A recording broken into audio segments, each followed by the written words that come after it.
গরম ভাতে আর কিছু লাগবে না, যদি থাকে এই লাউ পাতা বাটা, একদম খেলেই রোজ বানাবে। 8-10টা পাতা নিয়ে নেবেন, রসুন নিয়ে নেবেন 10-12টা, আর লঙ্কা, আর কালো জিরা আর লবণ, আর আমি পেঁয়াজও ব্যবহার করতে পারো তোমরা চাইলে।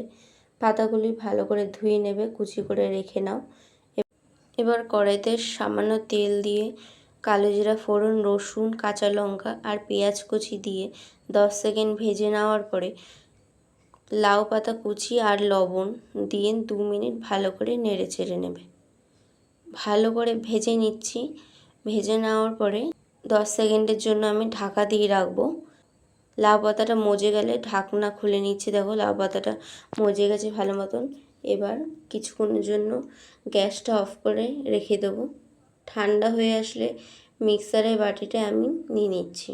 মিক্সার পেস্ট করে নেব ভালো করে, মিহি করে পেস্ট করে তারপর নামিয়ে নিচ্ছি। দেখো রঙটা দেখো, গরম ধোয়া ওঠা ভাতের সাথে থেকে ভালো আর কিছু হতে পারে না। বাড়িতে একবার বানিয়ে দেখো, কেমন লাগলো কমেন্টে জানাবে, আর চ্যানেলটা সাবস্ক্রাইব করো।